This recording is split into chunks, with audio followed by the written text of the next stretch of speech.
Thanks for joining us. People seem to like that crunchy taco cups recipe, so we thought, well, what are we gonna have for dinner? Well, why don't we just video us doing that? So tonight we're gonna be making chicken bolognese. Bolognese is a sauce that has meat in it and vegetables in it. And this one's unique because it's chicken instead of beef or pork or something else. So this is called chicken bolognese, and it's one of our all-time go-to recipes. So I found this recipe in a Ladies Home Journal magazine from September of 2013. So we've made this a lot, you can kind of tell. I'll post a picture of the recipe if I can, but what you're gonna need is you're gonna need a Dutch oven or a pot, and you're gonna need olive oil. You're gonna need 3 strips of finely chopped bacon.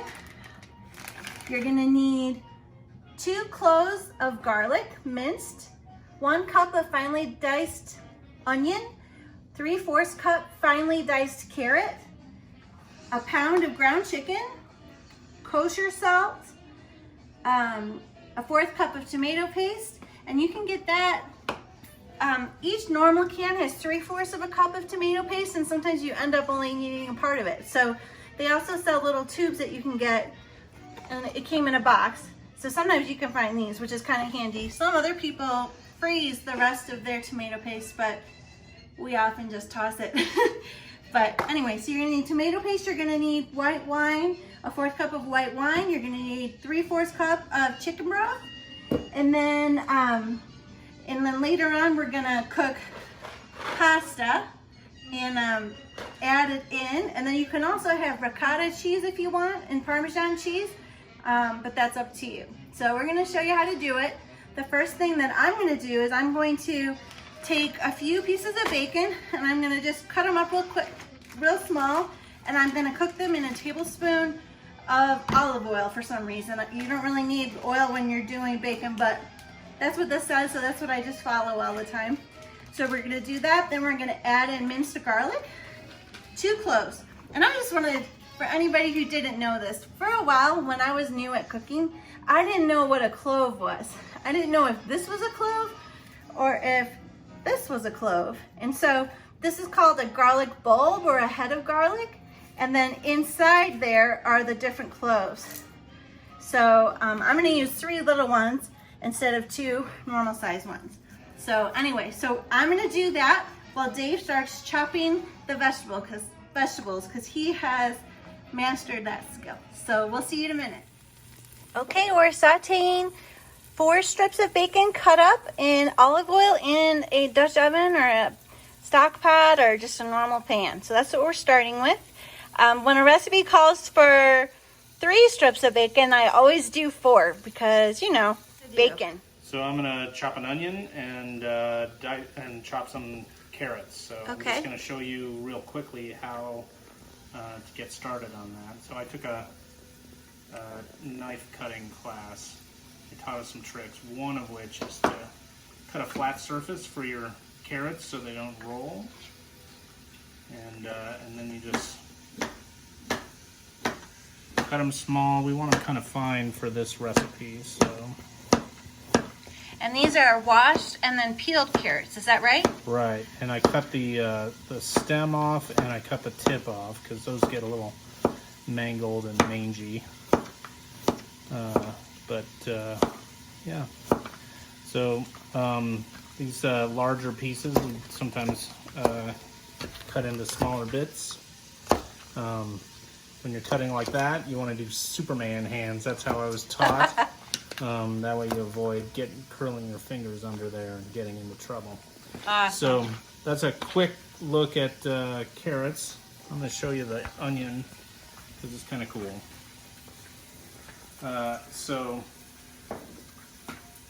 The onion, you want to cut the stem off, get it out of the way.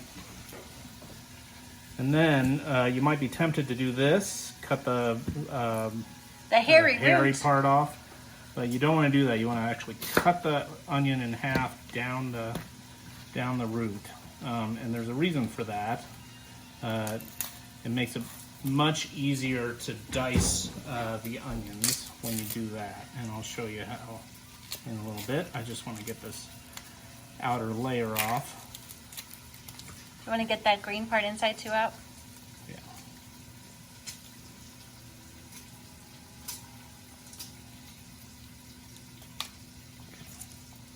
All right, so the goal is a diced onion, so we're going to cut lengthwise, little maybe like 1/8 of an inch strips. But not all the way to the hairy root? Not all the way to the hairy root. That hairy root holds the onion together and makes it easier to chop. So you can see what we've done here. Ooh. And I'm going to do that all the way across the onion. Did you learn this at the French kitchen? I learned this at the French kitchen during their knives class. Cut, cut, cut. Cut, cut, Here, can cut. I just get, can we get some of these things away? Okay. And there's some on the knife. Thank you. Okay. And now you just dice it. And the root is holding it, or the the root is holding it all together. So, wow. and then I usually chop it up a little more with the Superman hands. That's sort of the gist of how you can safely and efficiently cut an onion. Thanks, Dave. Well, that's looking very good. So it's going to keep cooking. So now we're going to add some garlic. Now, I don't know if you have a garlic press, but that's what we're going to use. You can also peel and chop the garlic yourself, or use those refrigerated tubes of garlic, whatever you prefer. You're going to take the garlic that still has the peel on, put it into the garlic press, and we're going to just squeeze it out and add it in. Here we go. So we're going to cook this for just a minute, and then we're going to be adding in the, we're going to do this with all the garlic, and then we're going to add in the carrots and the onions. I'm going to dump these in. Whoop.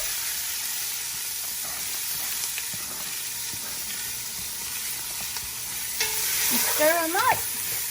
And now we're going to cook this until the veggies are tender.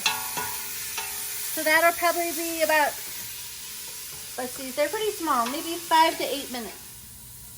All right, so I think this is looking pretty good. Just another tip, when you're cooking things, don't stir them constantly. Let them sit a little bit so that they can cook, and then stir them, and then let them sit a little bit more. All right, so now Dave's gonna add the ground chicken. And the date on there, in case you noticed, is past, but we froze this and took it out and let it thaw in the refrigerator. So Dave is gonna add the ground chicken to the bacon, the onion, the garlic, and the carrot. And he's gonna cook it until it's all cooked up and mixed up together. And while he's doing that, I'm gonna make the pasta. So I'm gonna get the water ready to boil. But when you are boiling water for pasta, I don't know if you know this, but you're supposed to add salt to the water, and you're actually supposed to add kind of a lot, and I never really did this until the last year or two. So I'm going to add kosher salt. You add kind of a bit to it because it's going to cook into the pasta and give it really good flavor, and then you don't have to add salt later on.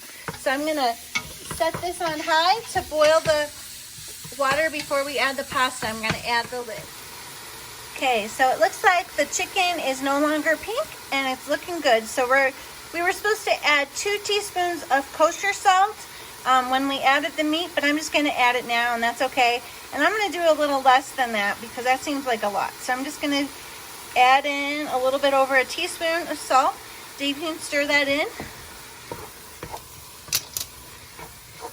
All right, and then we're going to add in 1/4 cup of tomato paste. We're going to add 3/4 cup of chicken broth.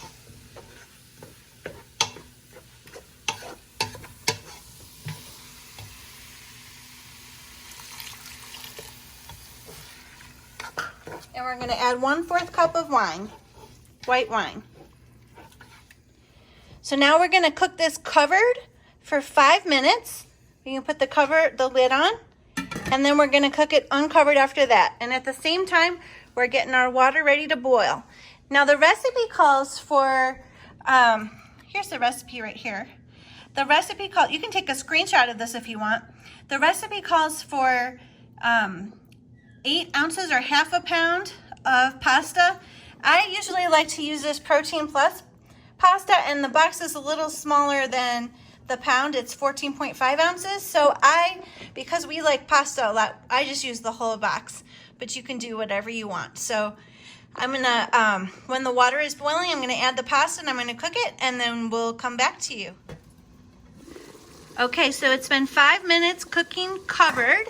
So now we're gonna stir it, and then we're going to let it cook at this temperature. I've been cooking on medium this whole time, a little bit medium high, maybe a little, and we're gonna just let this cook now until the sauce is almost all reduced. So all the sauce is almost gone, or until I'm ready with my pasta. Here's our cat Jojo. He's making sure to supervise us, making sure everything's going right for us. Isn't he handsome? Okay, so I think the pasta is just about done. I want to show you something that can really help.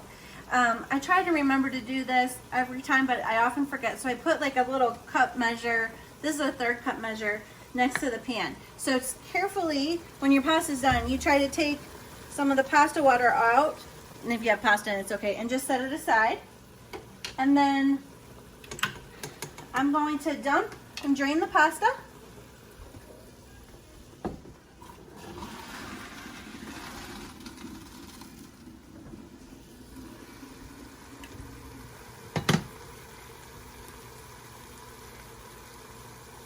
And then you just add the pasta back in the pan, and then instead of adding butter or olive oil or something, just add the cooking liquid back in and stir it up, and then the pasta's not going to stick to each other. This wasn't necessary for this meal necessarily, because we're going to mix the pasta into the sauce, but it's a tip that will help you in the future. Sometimes if you're having people over, you got the pasta done, and then by the time everybody starts eating or you're serving it, it's all gummy and sticks together. Well, this tip will help. Take a look at the sauce. So it's reduced down, and we're gonna just dump the sauce in, the pasta in.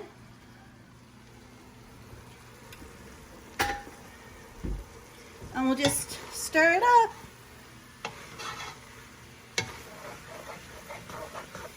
So you can see we probably have a little too much pasta, but that's really what we like. So we're gonna do that. But you can use less pasta. They were suggesting 8 ounces, which would be half of a pound. And so we've got that. And turn off this. We're gonna add some pepper.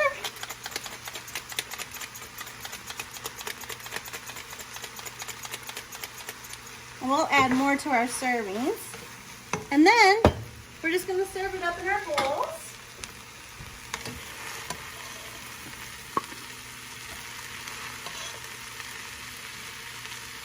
Make sure to get bacon in there. And then we can sprinkle Parmesan on top. We're gonna do this on days. Look, doesn't that look good?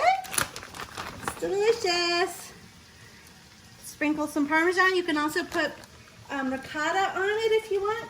Now we cook mostly on the weekends, except now we have more time, but normally we just cook on the weekends, and then we have lots of leftovers. So we have leftover containers, so we're gonna eat what we want, then put all the rest in leftover containers for lunches and dinners for the week.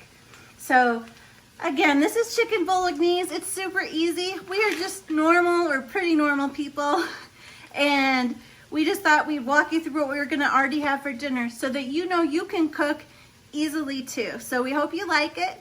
Take care.